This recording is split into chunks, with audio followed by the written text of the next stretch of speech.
Hello, friends. Ted Wilcox here again to bring you into another thrilling chapter in our continuing saga of magic, mystery, and the American century.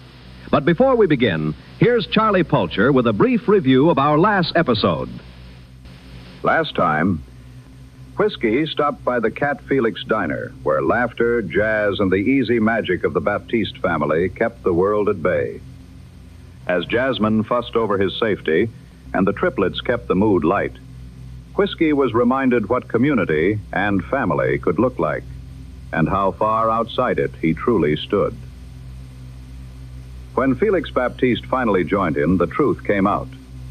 Whiskey had been assigned a case, one tied directly to the Baptistes themselves. Now, as the laughter fades and the doors close, questions remain. What secrets wait beneath the warmth, and how much will they cost to uncover? We'll find out now. This is the Mythic Chronicles. Entry 1. Crime Wave. Chapter 6. Whiskey Gets Some Gossip. October 24th, 1951. Collecting his file, Whiskey followed Felix past the bustling kitchen to a door marked Private. The big man opened it and stepped aside, letting Whiskey enter first. Pale blue light filtered through high-set security windows, casting the room in a surreal haze. Dust motes floated lazily through the air. The office was small and utilitarian, a catch-all for the Baptistes' ventures. Filing cabinets and a desk adorned with family photos lined one side, while neatly labeled boxes of tools and religious foci filled the shelves on the other. A mural dominated one wall, depicting a pride of lions surveying a vast wilderness. Two males stood side by side, their eyes fixed on a storm creeping across the horizon. Whiskey took his usual seat across from Felix's desk, watching as his friend touched a photo depicting a young man wearing a military uniform before settling into his chair. In the dim light, the creases in Felix's face seemed deeper, the weight of his years pressing heavier on him. So, Hallie. A pang of guilt struck Whiskey like a spear. "I'm sorry I didn't return your call sooner," he said. "I might have been able to." Felix raised a hand, cutting him off. "Oh, stop, kin. I should have come to you like last time. Truth is, I didn't even know about it myself until the other day. She stopped picking up shifts at the diner, and with everything going on, He shook his head, regret thick in his voice. "That girl's been in trouble since she was old enough to find it." A faint smile tugged at the corner of Whiskey's lips. "At least we have experience with this sort of thing." Felix snorted. "I still have a scar from where that Yawnty cut me. Jasmine gives me grief every time I take my shirt off."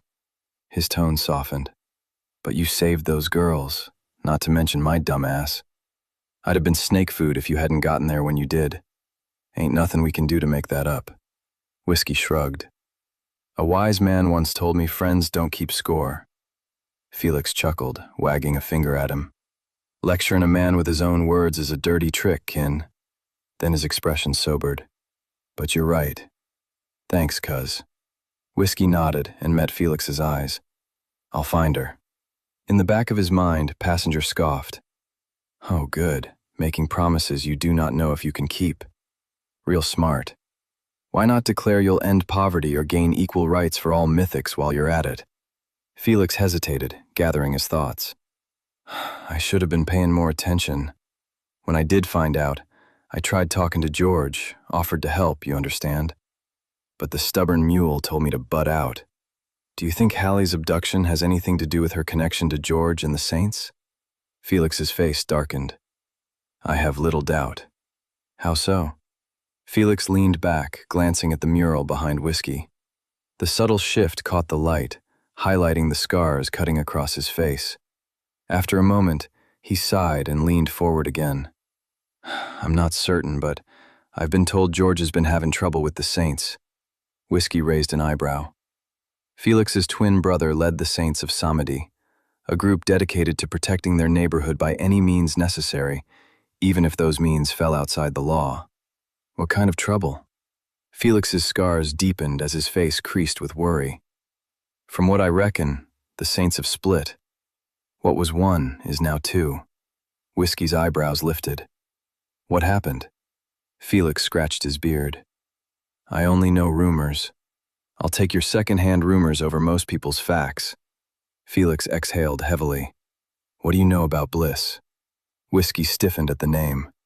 Enough, he said with a grimace. Bliss was a magically enhanced psychedelic, notorious for being addictive and dangerous. Magic and non-magic users alike sought it for what some swore was a glimpse into the divine. But it came at a deadly cost. Overindulgence often left users in irreversible comas, yet despite being illegal in most countries, its availability had only grown, baffling law enforcement at every turn. Whiskey's own dealings with Gilgamesh had failed to shed any actual light on Bliss's supply chain. What does it have to do with the Saints split? He asked. Felix shrugged. From what I heard, everything. George's methods might be blacker than the juju he works, but he knows that stuff has a way of following you home. He's always kept the Saints out of the drug trade, even outside their territory. Whiskey nodded, already guessing the rest. And some of the Saints disagreed? Felix's gaze sharpened. Not just any saint. Isaiah Scott. Whiskey blinked. George's son-in-law, isn't he? Hallie's daddy, Felix finished. And the man George was grooming as his successor. Whiskey ran a hand through his hair. I didn't realize Isaiah had that kind of influence. Felix's simmering anger flared. He's got plenty of sway with the young bloods. Started recruiting jacket clubs to sell for them. Whiskey's eyebrows shot up. Using kids to sell drugs? A flash of pride mixed with Felix's anger. George didn't stand for it. He and Isaiah fought. It was bad. George won. The only thing that saved Isaiah was Hallie stepping in. She begged George to spare him. So in exchange for Hallie and the kids moving back in with George and Martha, Isaiah was banished. Do you think Isaiah could have taken Hallie to spite George? The scene sounded extreme. Could that have been Isaiah sending a message? Something like that could start a war. Felix's brow furrowed, worry etched across his face. I honestly have no idea. Whiskey nodded and opened the file folder, handing Felix the dispatcher's note he'd flagged earlier. There's something else. Felix scanned it, his eyebrows lifting in surprise. On the night of the abduction, Whiskey narrated, police received an anonymous call from a witness.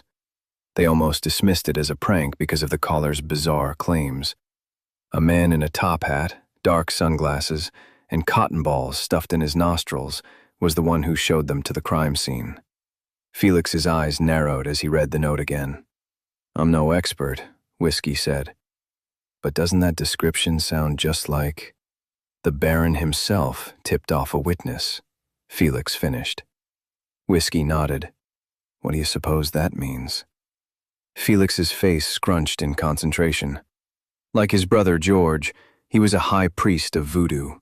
But unlike George, Felix and Jasmine's congregation prayed to the entire pantheon of Loa. I don't know, he said at last. It ain't unheard of for the Baron to get directly involved in mortal affairs, but he's normally not so forward. He stroked his beard in thought. I'll have to look into it. Felix made an exasperated noise and shook his head. At first glance, the whole thing's more suspicious than a politician claiming they're honest. But the more you look at it, the wobblier it gets. Like those mirages people see when their minds get all dried up and confused. I mean, sure, I can believe the drug stuff. Man's worse than those flies in that story who died for just a taste of honey. He probably saw how much money Bliss brings in and didn't want to miss out. But start a war? Isaiah's never been that way. Before a few weeks ago, I'd have sworn he'd die before seeing them fight each other. The Saints are all he's got. He shook his head. But since Hallie disappeared, he and his people have just been quiet, holed up in his new place. Whiskey frowned. He doesn't strike me as the type to hide. Felix's eyes widened, and he made a just so gesture. Whiskey leaned back in his seat. A civil war within the Saints would be catastrophic. Each member was a seasoned magic user, many hardened by years of service in the war. A conflict between them and Isaiah's splinter group could devastate the community. If so, it definitely fell upon the way. A knock at the door interrupted them. Duo entered, carrying a tray laden with eggs over easy, a large slice of ham, a side of hash, a bowl of shrimp and grits, toasted sourdough, and a glass of chilled orange juice. Whiskey's mouth watered, but he hesitated. Felix rolled his eyes.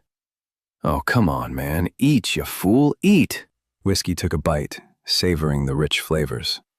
"I need to speak with Isaiah," he said. "And George, before this gets worse. Can you set up a meeting with either of them?" Felix made a thoughtful sound. "I'll make it happen with George. But the Baptiste name don't mean diddly to the liberated Saints no more." Whiskey nodded. "Where's Isaiah now?" "Hunter's Point.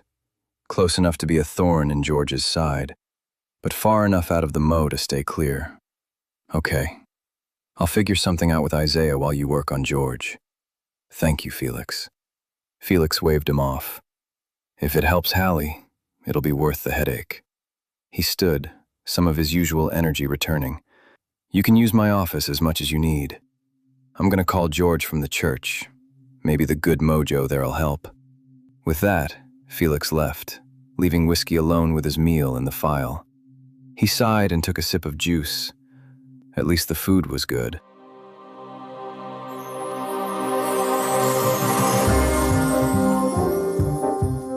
Thank you for listening to this episode of The Mythic Chronicles.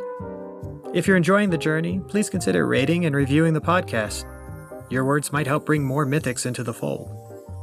To listen ahead, unlock bonus content, and gain access to VIP Discord roles and behind-the-scenes updates, check out our Patreon or visit us at SeanTLaffertyBooks.com.